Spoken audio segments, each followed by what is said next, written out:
Ya, Assalamualaikum warahmatullahi wabarakatuh. Perkenalkan, nama saya Muhammad Yusuf. Di sini saya akan melanjutkan presentasi pada kali ini mengenai perang dagang United States Amerika atau Amerika dengan Tiongkok.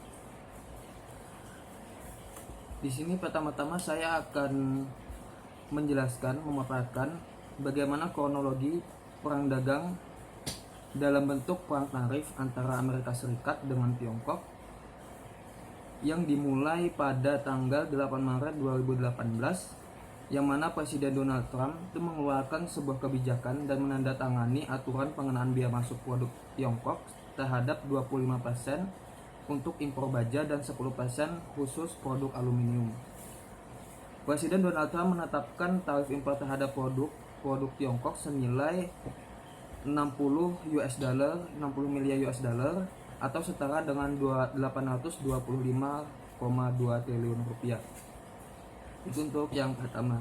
Yang kedua yaitu pada tanggal 2 April 2018, Tiongkok membalas hal serupa dengan menaikkan tarif impor produk sebanyak 128 jenis barang dari Amerika Serikat hingga 25% seperti buah kacang, anggur, daging babi, pipa, baja, dan recycle aluminium. Tarif senilai yang dikenakan adalah senilai 3 miliar US dollar atau setara dengan 41,3 triliun rupiah.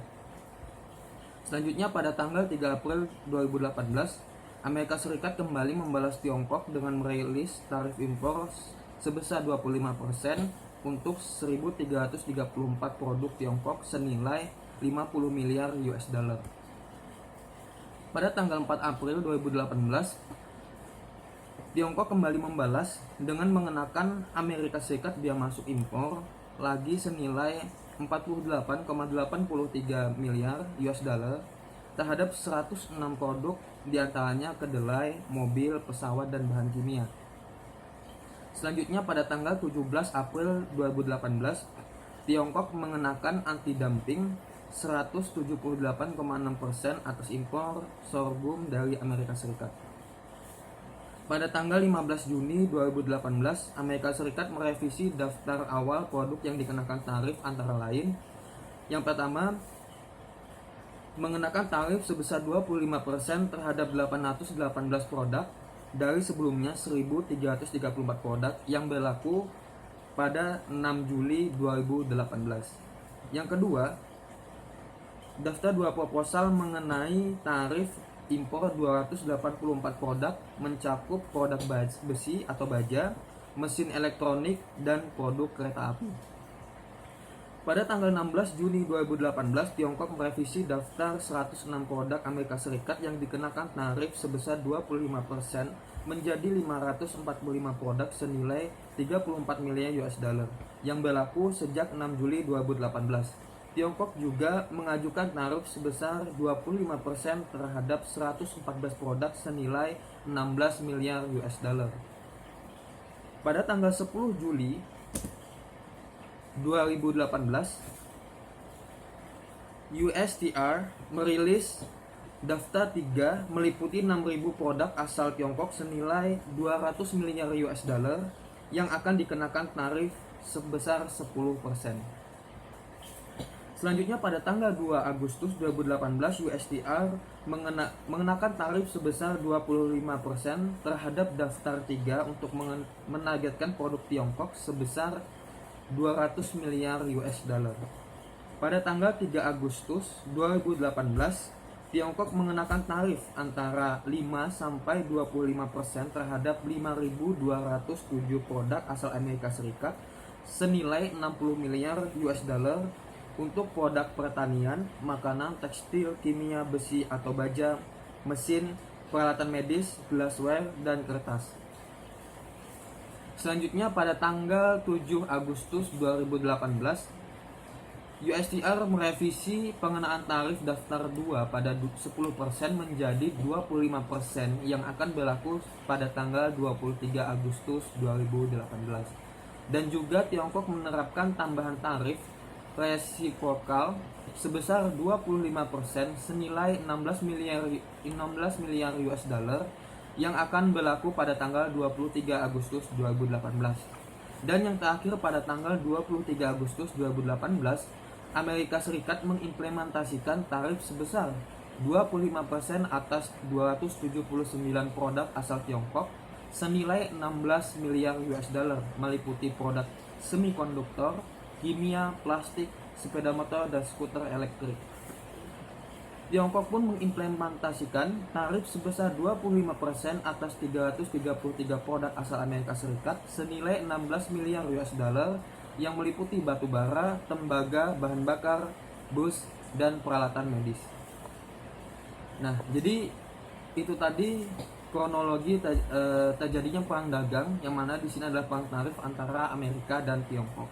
Selanjutnya saya akan membahas mengenai Amerika Serikat mereview Fasilitas Generalized System of Preferences atau GSP Indonesia. Nah, di sini saya sudah menampilkan tabel mengenai realisasi GSP Amerika Serikat untuk Indonesia. Di sini saya mengambil pada tahun 2017.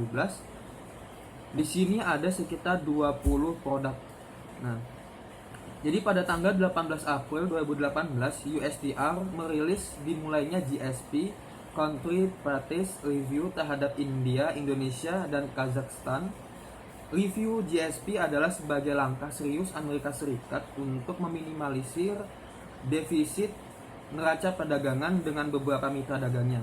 Hal ini dikarenakan defisit Amerika Serikat tahun 2017 mencapai 1,1 triliun US dollar.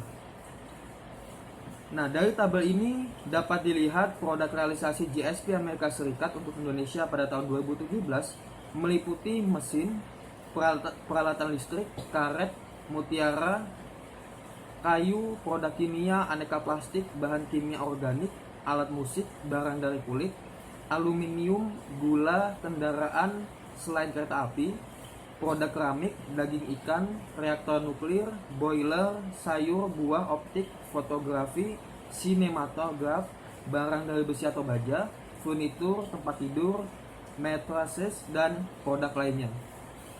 Itu untuk penanganan GSP Indonesia, review GSP Amerika Serikat terhadap Indonesia. Selanjutnya saya akan membahas dampak perang dagang Amerika Serikat Tiongkok terhadap Indonesia pada tahun 2018. Nah, untuk mengurangi defisit Amerika Serikat, maka Presiden Donald Trump melakukan banyak review tidak hanya pada Tiongkok sebagai penyumbang defisit terbesar Amerika Serikat, namun kepada negara lainnya juga termasuk Indonesia. Di mana di sini Indonesia berada pada urutan ke-16 sebagai penyumbang defisit Amerika Serikat sebesar minus 14,5 miliar US dollar. Indonesia pun tidak luput dari Presiden Donald Trump. Di masa perang dagang yang kian memanas ini, Presiden Amerika Serikat tersebut mereview Fasilitas Generalized System of Preferences atau GSP yang diterima oleh Indonesia dan beberapa negara lain sebagai bentuk keseriusan Presiden Donald Trump dalam mengurangi defisit Amerika Serikat. Di sisi lain, GSP Indonesia memang sudah saatnya untuk dievaluasi. Hal ini sejalan dengan pernyataan dari Bapak Heru Widodo yang menyatakan bahwa isu GSP tidak ada sangkut pautnya dengan perang dagang. Memang sudah waktunya dievaluasi.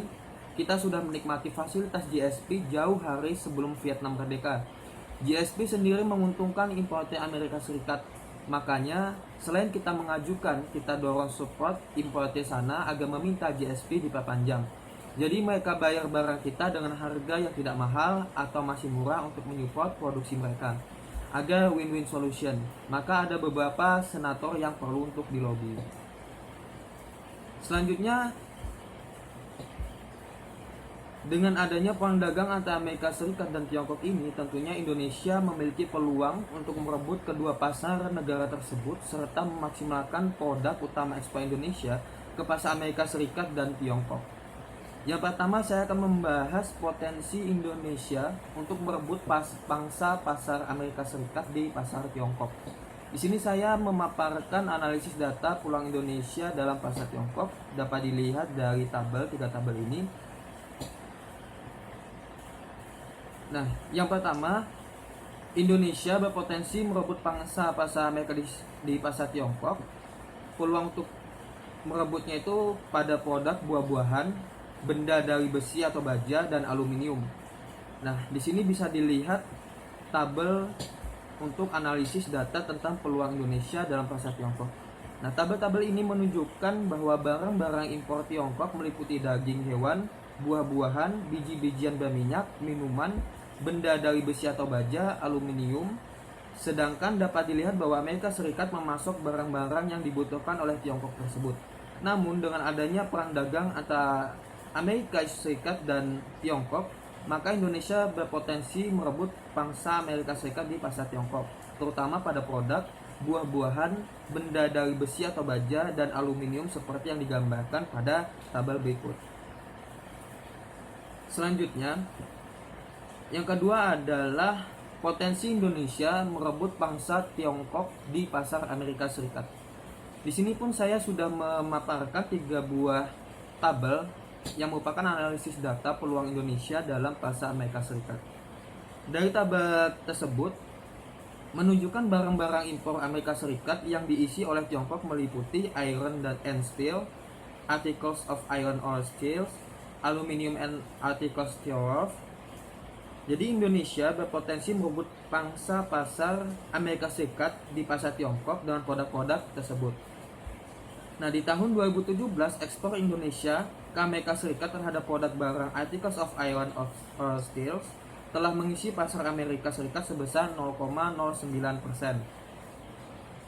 Dan produk aluminium and articles thereof sebesar 1,10%. Oleh karena itu, Indonesia berpotensi merebut pangsa pasar Tiongkok di pasar Amerika yang sebelumnya tadi. Nah, selain itu, berdasarkan barang unggulan Indonesia yang bukan termasuk dalam tarif perang dagang juga berpeluang merebut pasar Amerika Serikat seperti produk TPA atau tekstil dan produk tekstil yang selama ini diekspor Tiongkok ke Amerika Serikat. Pangsa pasar PPT Indonesia ke Amerika Serikat masih kecil, yaitu sebesar 4,5%. Sementara impor PPT Amerika Serikat dari Tiongkok mencapai 26%. Dengan adanya isu peningkatan tarif antara Amerika Serikat dan Tiongkok, Indonesia pun meminta pasar ekspor Indonesia untuk diprioritaskan, contoh untuk TPT. Nah, jadi produk tekstil Indonesia selain memiliki harga yang bersaing, juga berkualitas baik dan dibutuhkan industri Amerika Serikat termasuk perusahaan retail yang memiliki merek internasional. Di sisi lain, Indonesia juga siap menyerap produk kapas yang menjadi salah satu andalan ekspor Amerika Serikat ke dunia untuk memenuhi kebutuhan industri TPT di dalam negeri. Selain itu, untuk memenuhi industri tahu dan tempe dalam negeri, Indonesia mengimpor produk kedelai asal Amerika Serikat.